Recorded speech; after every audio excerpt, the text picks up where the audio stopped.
Já oraste para ele, já? Quanto mais oração, melhor, né? Eu vou ter que levar o pregador.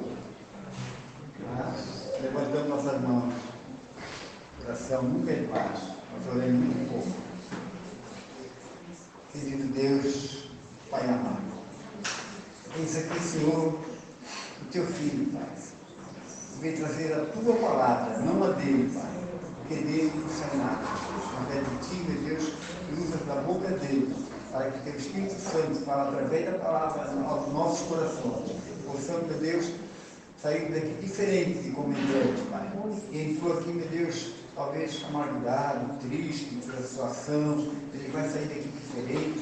Em nome de Jesus, que a tua palavra transforma, restaura, muda tudo. É só nós crermos. Por isso, usa a vida do apóstolo Cristo para a honra e glória do teu nome nessa noite. Amém. Amém. Glória a Deus. Obrigado, cara. Graça e paz, igreja do avivamento. Amém. Aleluia. Eu ia falar sejam bem-vindos, né? Mas aqui não. Mas pode falar também, não tem problema, né? Não, mas não fui eu que fui fazer a abertura. Amém, queridos. É uma alegria poder estar aqui com vocês novamente, né? Para quem ainda não me conhece, eu estou vendo que tem gente diferente aqui que eu ainda não conheço. Eu sou o pastor Christian, o filho mais velho, né, do pastor Dalcílio e da pastora Mena. Amém?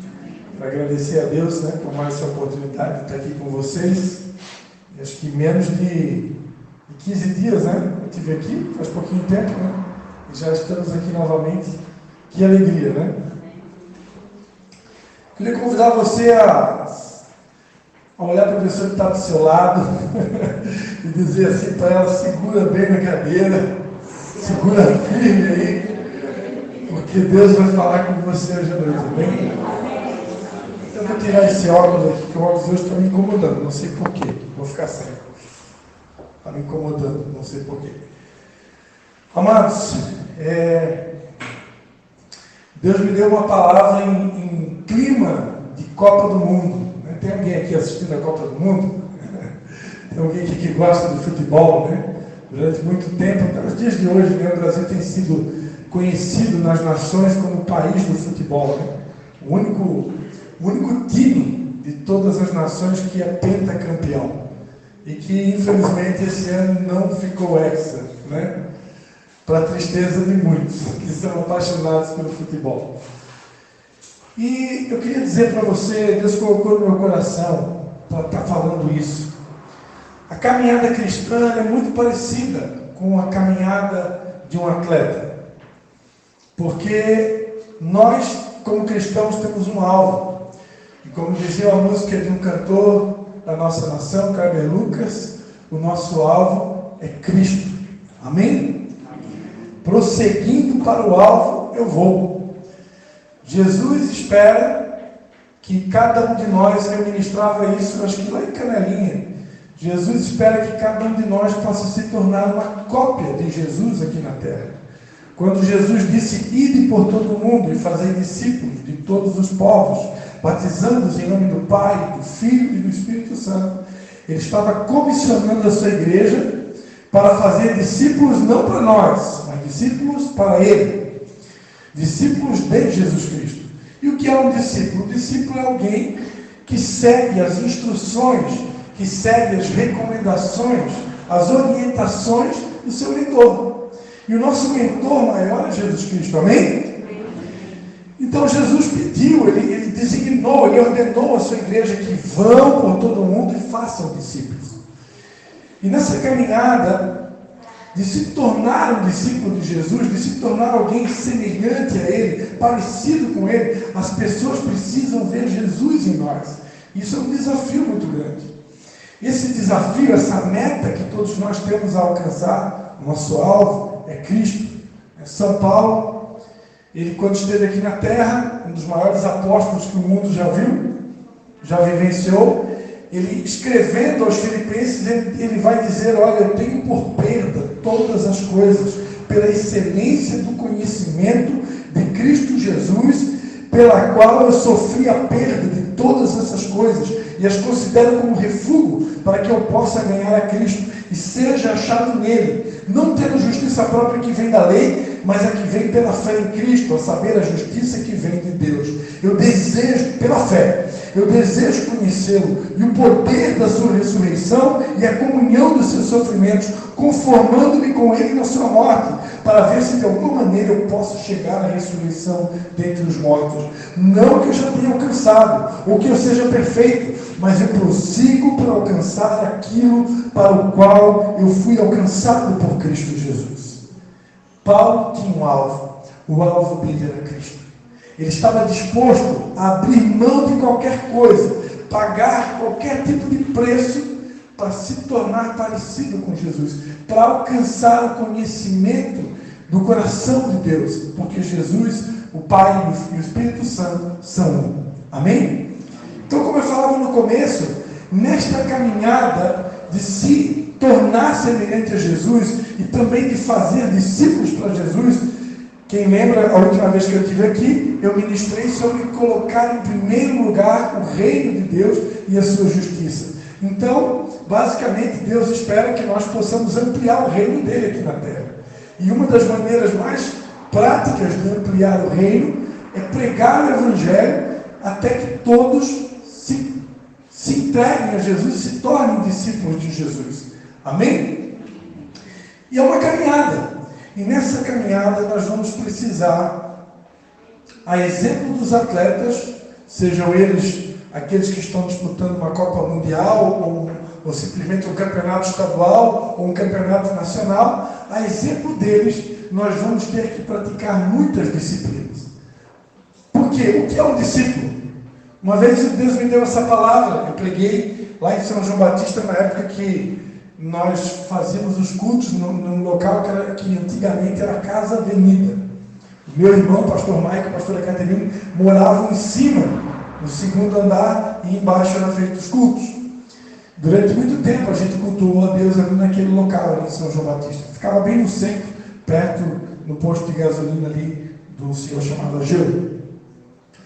E ali uma vez eu fui convidado pelo apóstolo Luiz Carlos para pregar a palavra de Deus, e Deus me deu uma palavra sobre o que é um discípulo.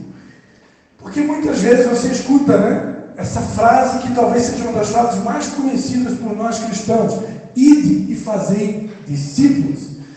E quem sabe pode acontecer de ter alguém aqui que nunca teve a curiosidade de pegar um dicionário para pesquisar o significado da palavra discípulo.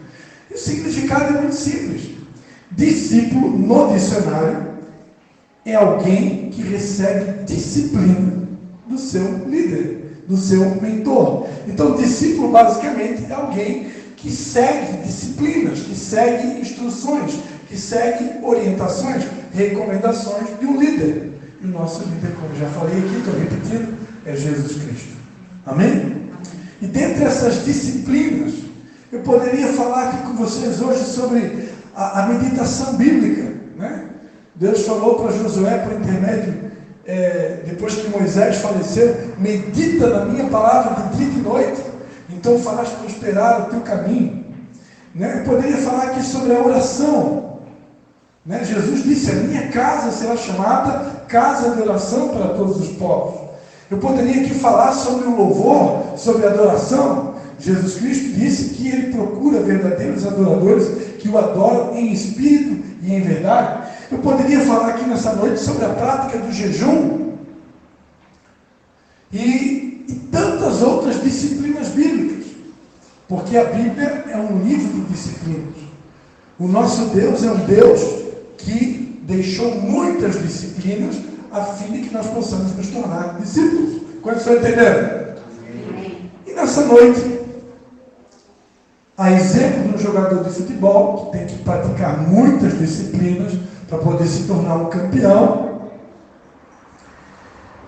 eu queria falar sobre uma das disciplinas mais conhecidas do Evangelho e que tem tudo a ver com esse culto de ceia e que é uma disciplina que até o teu último dia aqui na Terra você vai precisar ouvir esta disciplina 1, 2, 3, 4, 5, 6, 7, 8 e talvez infinitas vezes. Porque esta disciplina que eu quero pregar aqui hoje, ela é basicamente a expressão de tudo aquilo que Jesus Cristo fez na cruz. Se eu pudesse traduzir numa só palavra o que Jesus Cristo fez na cruz, culto de ceia é bem propício para essa palavra.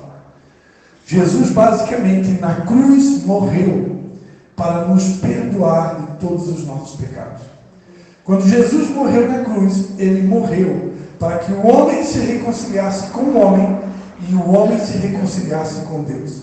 Eu sempre gosto de explicar que a barra horizontal da cruz, ela representa a reconciliação do homem com o homem. E a barra vertical representa a reconciliação do homem com Deus. Esse é o propósito da cruz. Jesus morreu para reconciliar a todos. Por isso, a expressão maior da cruz é o perdão. E é sobre isso que eu quero falar aqui nessa noite. Tenho certeza, conheço minha mãe, conheço meu pai, tenho certeza que eles já ministraram aqui para vocês muitas vezes sobre essa disciplina. Mas, mesmo eles tendo ministrado, não sei quando foi a última vez que ministraram, foi a direção que Deus me deu aqui para essa noite.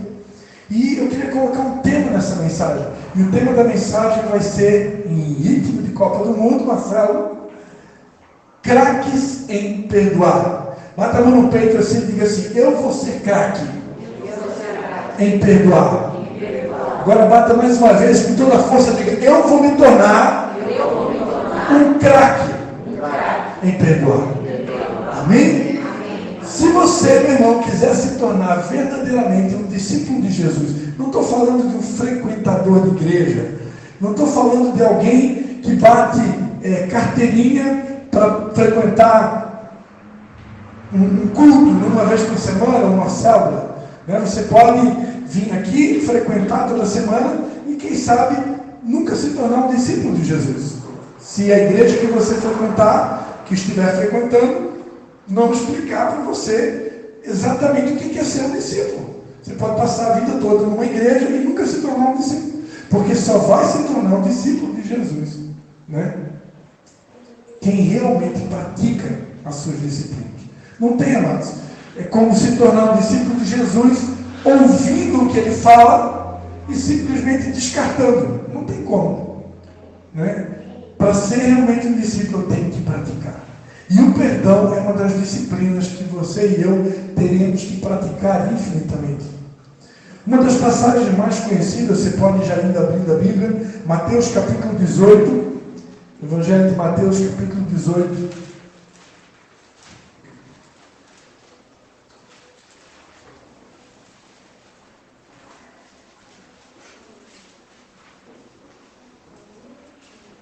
A partir do versículo 15, Mateus 18, versículo 15.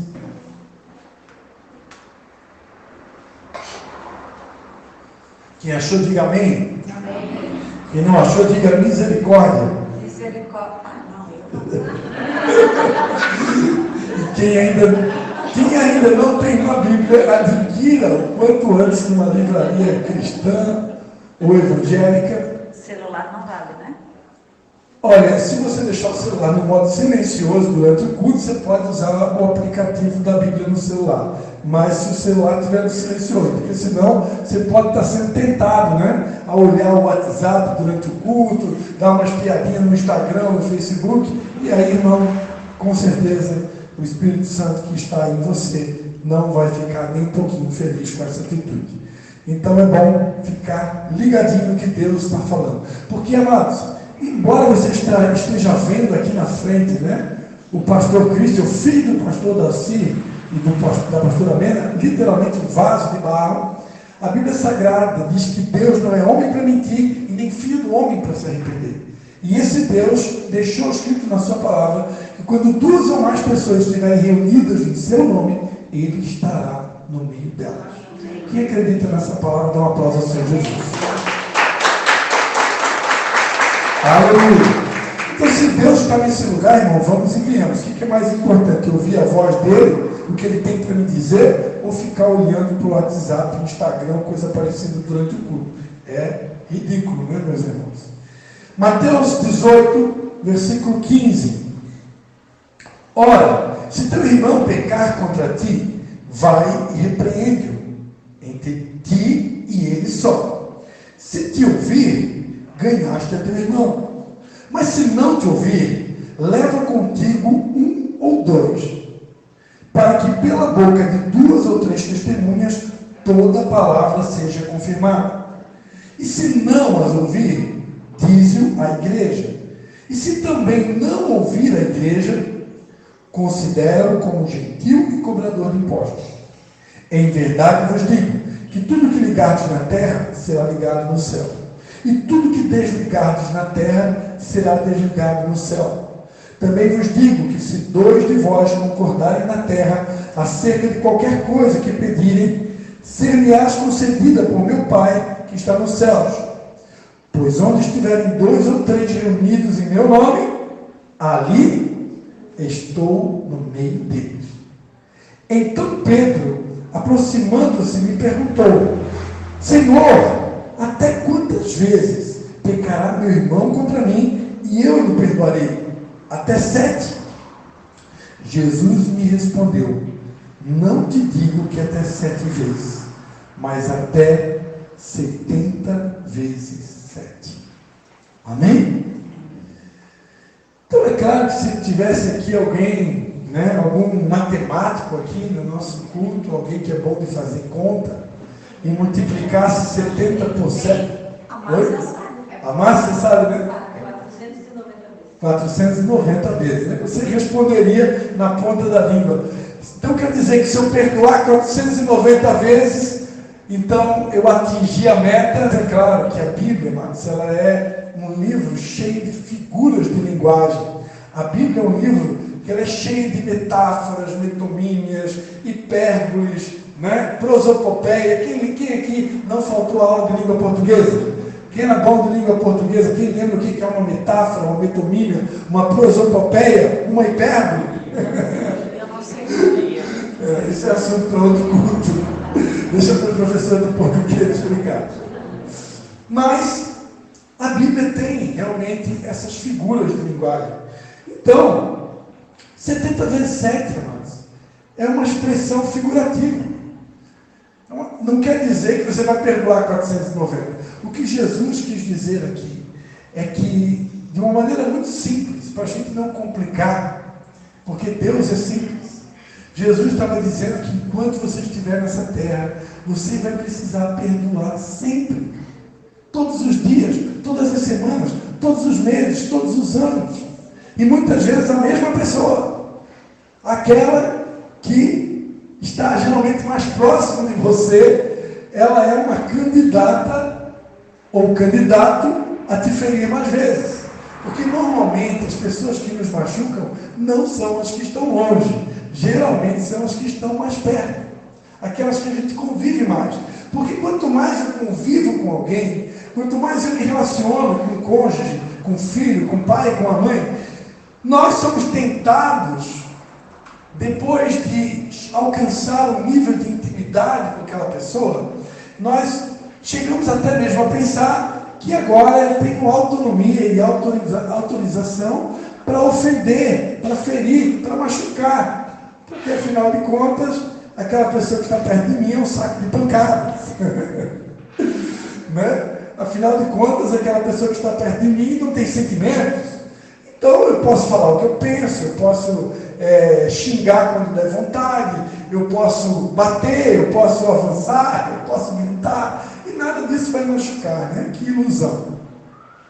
Então, infelizmente, muitas vezes, aqueles que estão mais próximos são aqueles que nós mais ofendemos, nós mais ferimos, nós mais machucamos.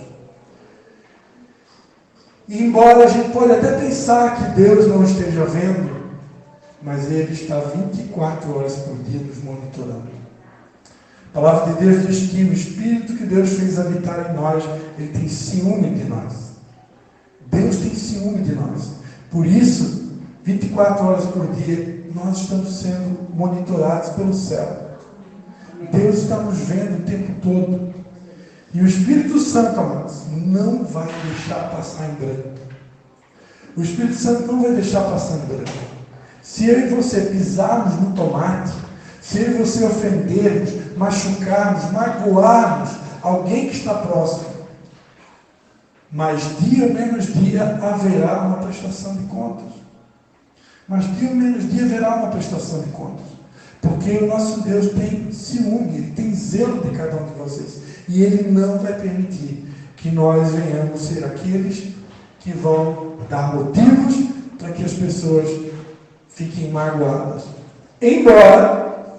Embora seja impossível seguir a Jesus e não atrair perseguidores. O próprio Jesus Cristo foi Ele quem disse: se chamaram ao pai de família Beelzebul, então se preparem, porque se chamaram o próprio Jesus, né, de capeta, imagina se não vai chamar você também, né? Imagina se eu e você também não seremos perseguidos, não vamos enfrentar o nosso nível de perseguição. Então isso vai acontecer. Mas independente de onde vir a ofensa, seja de alguém próximo, seja de alguém do seu relacionamento no trabalho, na escola, na faculdade, a ordem e a instrução de Jesus é perdoar.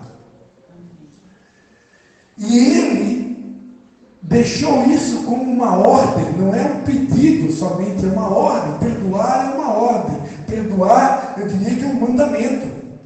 Porque o próprio Deus deu o exemplo. Em Miqueias, capítulo 7, Miqueias, capítulo 7, versículo 18 a 19, a palavra de Deus vai dizer: quem é semelhante a ti, ó Deus, que perdoas a iniquidade e te esqueces da transgressão do remanescente da tua herança? O Senhor não retém a sua ira para sempre, porque tem prazer na misericórdia. Ele voltará a ter compaixão de nós, pisará aos pés as nossas iniquidades e lançará todos os nossos pecados nas profundezas do mar. O profeta Miqueias, ele começa esse versículo 18 dizendo: quem é semelhante a ti, ó Deus, que perdoas a iniquidade e te esquece da transgressão do remanescente da tua herança. O nosso Deus, amados, ele é tão perito em perdoar, que além de perdoar, ele tem uma capacidade extra que nós ainda não temos. Quem sabe na glória nós vamos receber. Mas aqui na terra nenhum de nós tem essa capacidade. Qual é a capacidade? A capacidade de esquecer. Deus, o ontem não existe mais para Deus. O que eu conversei com o Marcelo ali na porta, no comecinho do culto, nós estávamos ali falando de futebol, né? Já é passado, já passou. Deus vive no hoje e no amanhã. O passado já foi, já era. Então Deus, quando perdoa e esquece, já é passado, já era, já está deletado, não faz parte mais das memórias de Deus. Agora, nós, a Bíblia diz aqui, né, que Deus lança nas profundezas do mar. E tem até uma frase, né, ficou conhecida, agora só não vou lembrar o nome dela, era uma cristã renomada, né? Ela escreveu uma frase, né? Que além do que está escrito em Miqueias, Deus ele coloca ainda, né? Isso é uma frase que foi citada, não está na Bíblia, mas isso denota realmente a expressão de como que Deus age, né? Além de Deus esquecer os nossos pecados e lançar nas profundezas do mar, ainda se coloca uma placa lá, aqui é proibido pescar, né? Ou seja, é proibido lembrar. Deus esquece e ele se proíbe, ele se autoproíbe de lembrar. Agora nós não. Por quê? Porque perdão não causa amnésia. Se algum dia que alguém achou que perdoar causa amnésia, né? Isso é uma falta de instrução. Porque perdoar não causa amnésia. Se alguém te ofendeu poderosamente, se alguém te magoou de uma forma dolorosa, amado, você nunca mais vai esquecer. Infelizmente, pastor, que triste notícia. Não tem como esquecer. Só se você fizer um apagão na sua memória. Porque enquanto você tiver memória, ela vai registrar, está registrado. Tudo fica registrado. Todos os acontecimentos da nossa vida. Eu tenho lembrança, por exemplo, de eu com, 9, 10 anos de idade, o meu pai foi dar uma rezinha básica na garagem, e ele não percebeu, com um Fiat 147, cor bege que ele tinha, ele não percebeu que eu estava atrás do carro, e ele deu a ré e passou com o carro em cima do meu pé. Imagina, eu era uma criança, eu dei um grito tão forte, que ele se desesperou, engatou a primeira e passou de novo. Literalmente esmagou meu pé. Eu nunca mais esqueci. Tem 47 e não tem como esquecer. Fiquei magoado com ele, nunca, jamais. Por quê? Ele não fez por querer. Não viu? Nem me levou para o hospital, eu tive que te levar para Florianópolis. A minha mãe está falando aqui, ela me levou urgente para Florianópolis. Graças a Deus, amados. A exemplo de Jesus Cristo, nenhum dos seus ossos foram quebrados. Meu pé foi esmagado, literalmente, mas ele se auto-regenerou de maneira perfeita. Tanto é que hoje eu tenho os 2 pés. Ele quebrou todos Quebrou? eles, mas foi engessado e não colou bem certinho. Quebrou todos os dedos. Minha mãe está dizendo que foi quebrado todos os dedos do meu pé. Quebrou tudo. É pelo grito que eu dei, irmão. Do grito eu lembro. Quebrou tudo, né? Eu não sabia que tinha quebrado tudo. Só Jesus que não quebrou. Eu não sou Jesus, né, irmão? Mas esmagou meu pé totalmente. Mas graças a Deus, como ela falou ali, né? Depois regenerou, calcificou. E hoje eu tenho os 2 pés do mesmo tamanho, um igualzinho ao outro, não tem nenhum tipo de defeito. Você pode olhar no meu pé, não tem defeito nenhum. Perfeito. Mas aconteceu. Então, tem acontecimentos, né, que a gente nunca vai esquecer. Na verdade, a gente não esquece das coisas, né? Só, claro, se você chegar em uma certa idade, se você tiver problema com Alzheimer, em nome de Jesus, você está livre disso, em nome de Jesus, não vai acontecer com ninguém aqui, amém? Diga que eu recebo. Não vou ter esse mal, porque Jesus já levou todas as nossas dores, todas as nossas enfermidades.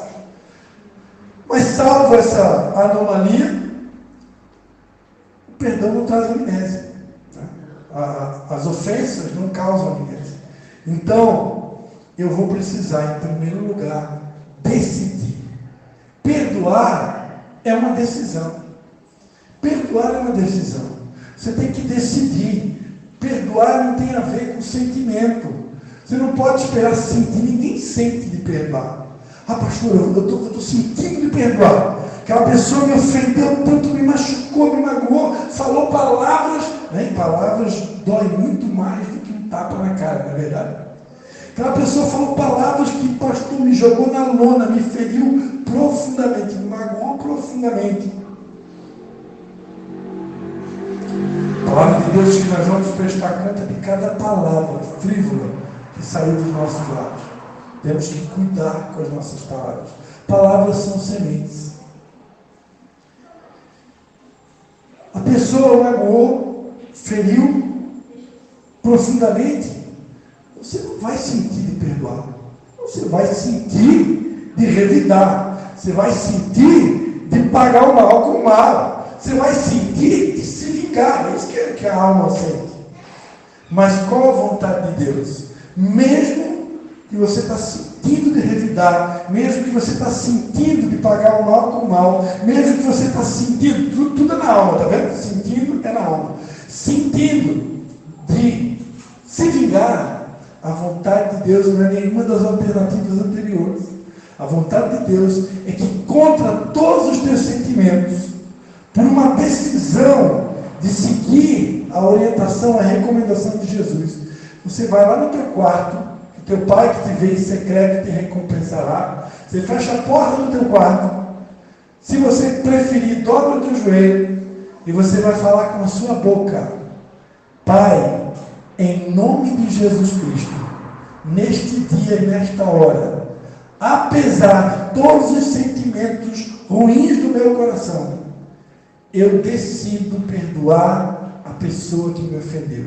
Por isso, em nome de Jesus Cristo, eu solto essa pessoa agora, eu libero perdão para ela no mundo espiritual e eu declaro ela perdoada na autoridade do nome de Jesus. Isso é perdoar.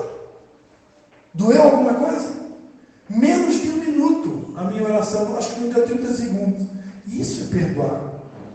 Agora, quando você faz essa oração, o sentimento, a dor no teu coração vai embora? A ferida da tua alma desaparece? Não. Não por quê? Porque a cura da alma é processual. O perdão, no mundo espiritual, a partir do momento que você só liberou, lembra que o texto anterior aqui, da frase, da conversa, do diálogo de Jesus com Pedro, Jesus Cristo vai dizer: em verdade vos digo, que tudo que ligares na terra será ligado no céu, e tudo que desligares na terra será desligado no céu. Por que Jesus falou isso? Porque quando você fica magoado com alguém, quando você não perdoa alguém, no mundo espiritual, você está prendendo. Essa pessoa se torna escrava, ela se torna sua cativa. Por isso que Jesus, quando ressuscitou, ele apareceu aos discípulos. Isso está no Evangelho de João, capítulo de número 20. Perdão, Evangelho de João, capítulo de número... 20 mesmo. João 20, versículo 21. João 20, 21.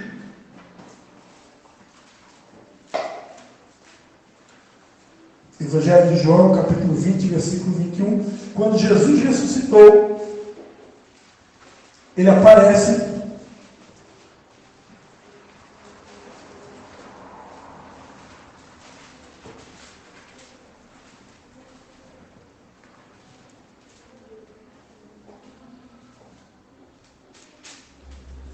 diante de alguns discípulos e ele vai dizer: disse-lhe Jesus de novo: paz seja convosco, assim como o Pai me enviou, eu vos envio. Dizendo isto, soprou sobre eles e disse: recebei o Espírito Santo. Aqueles aos quais perdoardes os pecados, são-lhes perdoados, e aqueles aos quais não perdoardes, ser-lhe-ão retidos. Traduz aí, pastor Cristian.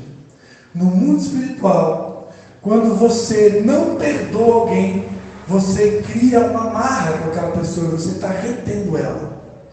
Lembra que eu falei no começo da palavra que a nossa caminhada cristã é semelhante a uma competição, é semelhante a uma maratona, assim como eu citei aqui o exemplo dos jogadores de futebol?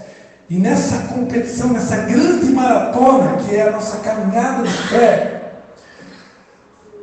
escrevendo aos Hebreus, o autor aos Hebreus, ele vai dizer que nós temos que correr a carreira que nos está proposta, olhando firmemente para o autor e consumador da nossa fé. Então, a caminhada cristã, ela é semelhante a uma corrida. Mas, muitas vezes, você não consegue correr. Muitas vezes, eu me atrevo a dizer que você não consegue nem andar. Em alguns momentos, você vai rastejar. Mas, pastor, não está escrito na Bíblia que é para correr? Correr é a carreira que está proposta? Está escrito que tem que correr. Mas tem momentos que você só consegue rastejar. E muitas das vezes, quando você consegue só rastejar, é porque muitas vezes você está todo amarrado no mundo espiritual por pessoas que você não perdoou de verdade. E aí você quer correr, mas você não consegue correr. Você está todo ilhado. Você está retendo aquela pessoa no mundo espiritual. Por isso que eu preciso falar com a boca. Quando eu dobro meu joelho, lá no meu quarto, eu libero perdão. A palavra perdoar, no hebraico, são 4 verbos. Um deles é o verbo azar. Azar significa soltar, significa liberar. Então, perdoar é soltar uma pessoa. É como se aquela pessoa tivesse uma dívida com você por conta da ofensa que ela lhe fez. Então, você precisa perdoar essa dívida. Como na oração do Pai Nosso. Perdoa as nossas dívidas ou as nossas ofensas, assim como nós perdoamos aqueles que nos têm ofendido. Quem aqui frequentava a igreja romana e fazia essa oração todas as missas, muitas vezes da boca para fora, porque você tinha mágoazinha no coração, mas porque tinha que repetir a oração do Pai Nosso, você repetia, mas repetia que nem papagaio, não sabia nem o que estava falando.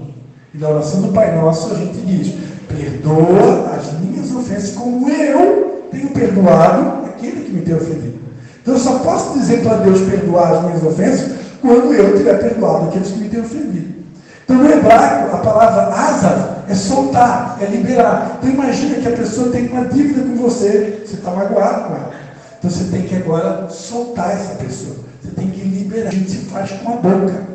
É com a boca. Em nome de Jesus, eu libero, eu solto, eu perdoo. A palavra perdoar no hebraico também é a palavra capar. Capar significa cobrir, espiar, cobrir. Quando você perdoa, você está cobrindo aquela pessoa.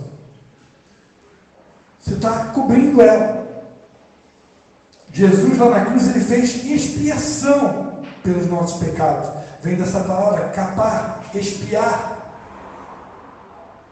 A palavra, no hebraico também existe a palavra nasha.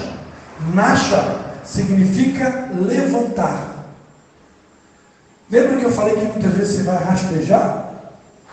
Tem pessoas que estão rastejando porque eu e você nos demoramos para perdoá-las muitas vezes. E aí tem pessoas que querem correr a caminhada e nós estamos impedindo elas de caminhar, se você tiver mágoa no seu coração em relação àquela pessoa. Porque você prende ela no mundo espiritual. E nós não podemos prender ninguém, amados. Então, nasha é levantar. Eu preciso levantar, perdoar e levantar aquela pessoa. Aos Romanos, o apóstolo Paulo vai falar no capítulo 12 de Romanos, um dos textos que eu amo na Bíblia Sagrada, eu acho tremendo. Quem aqui gostaria de ser uma pessoa cheia de unção? Cheia do fogo do Espírito Santo? Cheia de poder e autoridade? E quando você abrir a boca para pregar o Evangelho, as pessoas vão ver: meu Deus, esse é o homem no fogo, essa é a mulher no fogo, esse é o retetado de Jeová. Olha só que poder, olha só que glória. Parece ter um Spurgeon do novo momento. Charles Spurgeon é o filho da atualidade, é o Wesley do momento, é o Martinho Lutero da nossa geração. Não para tanto, né? Romanos 12, a partir do versículo 18. Romanos 12, 18. Se for possível, quando depender de vós, tende paz com todos os homens. Olha só, se for possível, no que depender de nós temos que procurar paz com todos. Ah, pastor, mas fulano é difícil. Fulano, ciclano, aquele lá, meu Deus. Sim, é verdade. Tem pessoas que só o sangue de Jesus. Mas se no que depender de nós, a vontade de Deus é que nós possamos buscar a paz com todos. Para por aqui? Não. Versículo 19. Não vos vinguei a vós mesmos, amados, mas dai lugar à ira, pois está escrito: minha é a vingança, e eu retribuirei, diz o Senhor. Portanto, se o teu inimigo tiver fome, dá-lhe de comer, e se tiver sede, dá-lhe de beber. Fazendo isto, amontoarás brasas de fogo sobre a tua cabeça. Não te deixes vencer do mal, mas vence o mal com o bem. Quem quer fogo aí? Quem quer fogo? Eu ainda tenho fogo. Eu ainda tenho lenha, pode vir queimar. Então quem quer fogo, se teu inimigo tiver fome, dá de comer. Se tiver sede, dá de beber. Fazendo isto, amontoarás brasas de fogo sobre a tua cabeça. Não é só perdoar da boca para fora, não. Além de perdoar o teu inimigo, você ainda vai dar de comer para ele, vai dar de beber. Quem sabe até nesse Natal, você compra um presentinho e manda para ele pelo correio. Faz uma surpresa para o teu inimigo. Amém? Surpreende ele. Porque Jesus disse, se a vossa justiça não exceder a justiça dos escribas e fariseus, né? Jesus disse que nós temos um minuto, Senhor. Vamos lá. Então, perdoar é levantar a pessoa. Tem que levantar. A pessoa te ofendeu. Vamos botar a massa de artista aqui. Ó. Pega na mão dela, a pessoa levanta. Dá uma salva de palma na tua massa aí. Além de violonista, agora foi de artista. Então, é estender a mão, irmãos. É levantar. Porque Jesus morreu. Lembra por que Jesus morreu? Para reconciliar o homem com o homem, reconciliar o homem com Deus. O propósito da cruz é o perdão. Não existe cruz, evangelho de cruz, sem o exercício do perdão. No hebraico, existe também a palavra salash, que também significa perdoar. Então, amados, como eu falava, a cura da alma, ela é processual. Quando você fala com a boca, a cura não é instantânea. Dependendo do nível de ofensa, dependendo do tanto que te magoaram ou feriram, pode levar 1 ano, 2, 3. Né? Muitos aqui devem, a exemplo da minha mãe, né, que é apaixonada pela pastora Joyce Meyer, né? É uma pastora que tem um ministério internacional, uma das pastoras mais conhecidas da nossa atualidade. Ela foi abusada pelo próprio pai. Então imagina você ser abusado sexualmente pelo próprio pai. Imagina o nível da ferida, o tamanho da ferida. Então uma ferida como essa não se cura em 1 ano, 2 anos, às vezes precisa de 5 anos, às vezes precisa de 10 anos para curar totalmente uma ferida dessa. No entanto, a partir do momento que você falou com a sua boca, eu solto a pessoa, eu libero perdão, no mundo espiritual eu declaro que essa pessoa está perdoada. No mundo espiritual você já alcançou a vitória, você já soltou aquela pessoa, você já liberou ela para correr a carreira dela. Então não tem mais nenhum vínculo, não tem mais nenhuma amarra. Está desligado na terra, foi desligado no céu. Ok? Você desliga com a boca e liga com a boca. Então eu desligo como? Com a boca, eu libero perdão, eu desligo a amarra, eu desligo aquilo que prendia aquela pessoa. Com a boca. Então, sem sentir nada. A dor está ali, está sangrando ainda, às vezes está até infeccionado, com muito pus ali, mas com a boca, no mundo espiritual, já foi perdoada. Agora, o tempo da cura, aí não é mais com você, é o próprio Deus, irmão. O próprio Deus, no tempo dele, ele mesmo vai derramar, vai curar a ferida. Como está escrito lá em Oséias, né? Fez a ferida e a ligará. Então, muitas vezes, em algumas circunstâncias, tem situações que acontecem na nossa vida, que é o próprio Deus, muitas vezes, permitindo acontecer, porque Deus, muitas vezes, usa pessoas para nos ferir, porque a ferida da pessoa vai nos curar. Sabia disso? Que às vezes nós precisamos ser feridos para ser curados. Porque às vezes nós somos muito orgulhosos. Às vezes nós somos muito orgulhosos. Nós olhamos para um defeito de uma pessoa e a gente pensa assim, não, aquilo lá comigo nunca vai acontecer. Esse pecado aí que o irmãozinho está cometendo, essa atitude aí, esse comportamento, olha, comigo nunca vai acontecer. Pode acontecer com ela, mas eu não. Obrigado, Senhor, porque eu não sou como esse pecador. Eu dou meu dízimo, eu vou no culto certinho, eu faço tudo certo. Aí Deus vê o orgulho do nosso coração, o orgulho de não pecar, o orgulho da santidade. O pior orgulho que existe, irmão, é o orgulho da santidade. Minha mãe chama de santarrão. O que é o santarrão? Religioso também. O religioso também. O santarrão, e também tem o... Jesus combateu muito a hipocrisia, né? Que é a falsidade. Mas isso é uma outra pregação. Então, o santarrão é aquele que acha que só ele que não peca. Ele acha que ele é como... Aquele que chegou e disse, eu dou isso, eu faço aquilo. Como que é? Tu sabe todas as passagens? É a pessoa que acha que não peca. Ele é o santo, santo, santo. Ele já está no nível do querubim ungido. Né? Ele já está se equiparando a Deus. Porque eu agora sou santo, santo, santo. Né? Mas a Bíblia diz que no ano em que morreu o rei Urias, um profeta que não era fraco, o profeta Isaías, o profeta que mais foi usado por Deus para trazer profecias acerca do Messias. Esse daí também era um profeta que ele vivia dizendo, ai daquele lá, ai daquele outro, ai desse, ai daquele outro. Ele dizia ai para todo mundo. Né? Mas a minha esposa sempre ensina, né? Que quando a gente fala ai daquele, né? Tem 3 dedinhos na nossa direção e um na direção de Deus. E até o profeta Isaías tem um encontro com a glória de Deus. E quando ele teve um encontro com a glória de Deus, ele falou, ai de mim, porque sou um homem de impuros lábios, que habita no meio de um povo de impuros lábios, e os meus olhos viram o rei. E aí, ele começou a ver que santo, santo, santo mesmo é só o Senhor.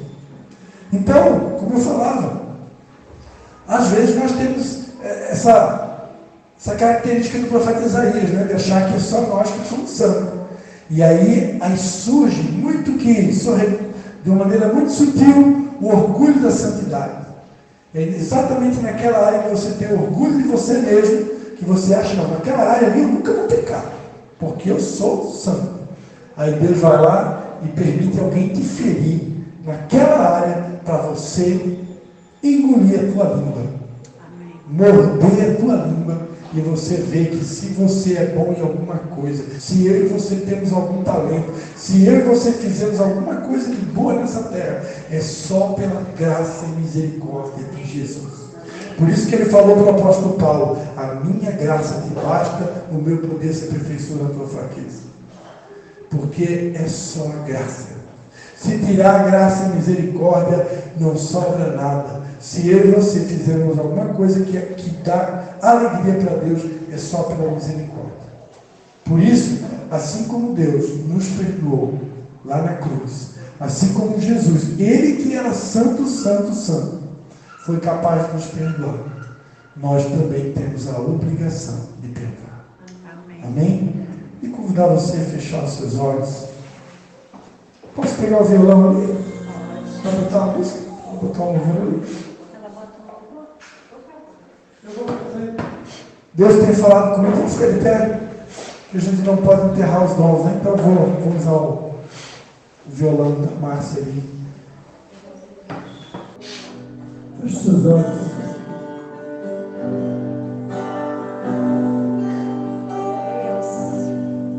Eu quero convidar você a falar com o Espírito Santo nesse momento. Peça para Ele falar com você. Até agora você estava ouvindo a voz do pastor pregando. Mas agora eu quero te dar a oportunidade para você ouvir do próprio Espírito Santo. Senhor, mostra, revela. Se existe alguém que eu preciso perdoar de verdade, se existe alguém que eu preciso visitar para buscar a reconciliação com esse meu irmão que me feriu, que me ofendeu, que me machucou, mostra-me, Senhor, quem é esta pessoa, quem eu devo perdoar, quem eu preciso perdoar. E se houver alguém que eu ofendi, se houver alguém que eu magoei, se houver alguém que está magoado comigo e eu nem sei quem é essa pessoa, que tu, Espírito Santo, possa me recordar nessa noite. Meu Jesus, leva para perto de ti, leva onde eu possa ouvir a tua voz.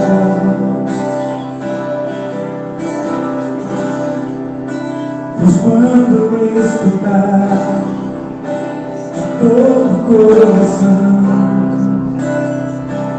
obedecerei. Cura o meu coração, cura meu coração.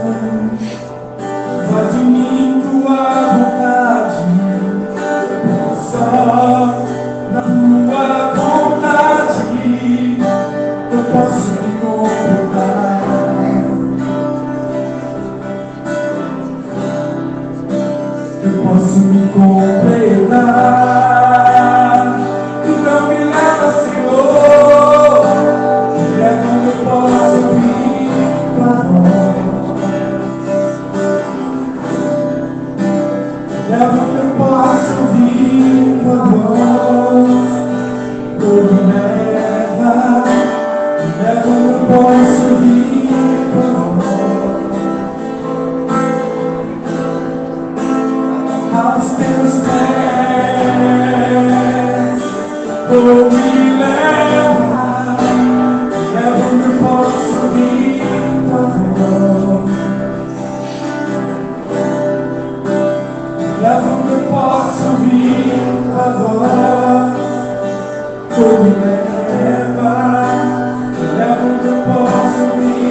Papai querido, essa noite nós queremos te pedir perdão, Senhor.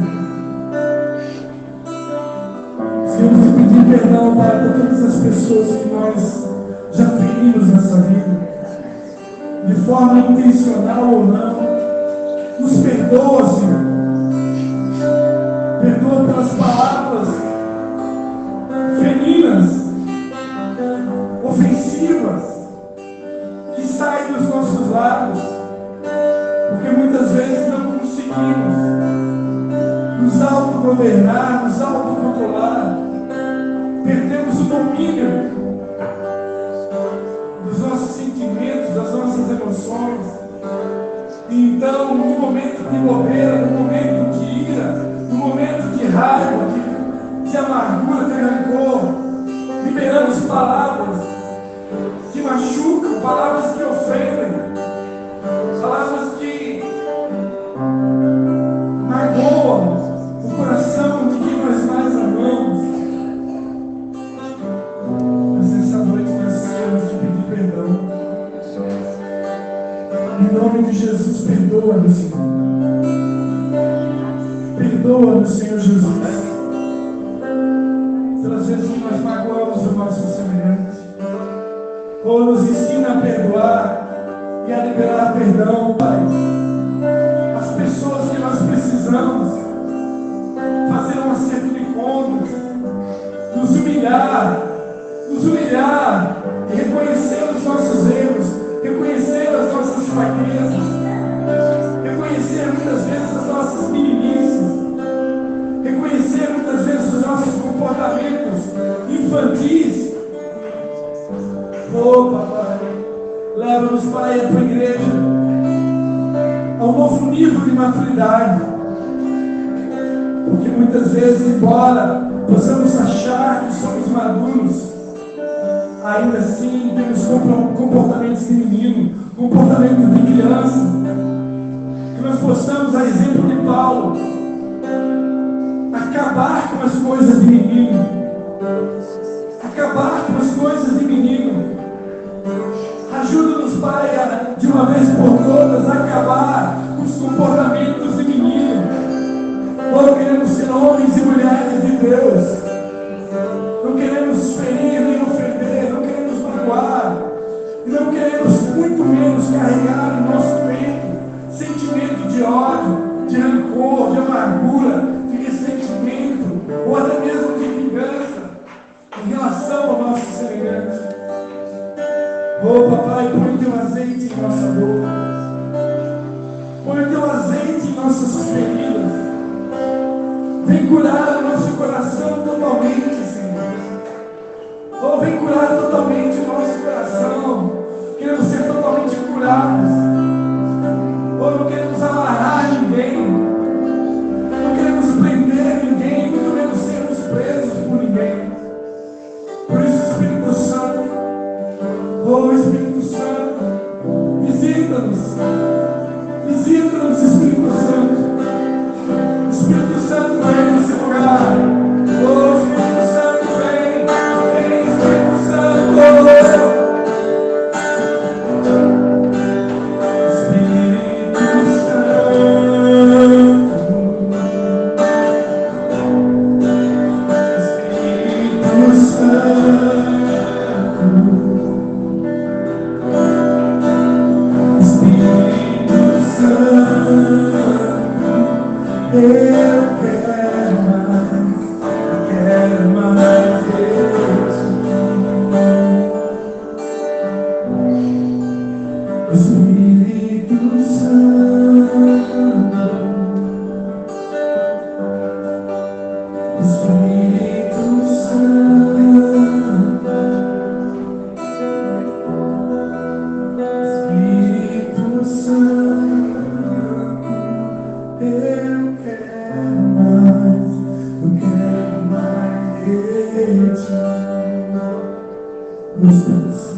Purifica meu coração e ficarei mais alto do que a neve.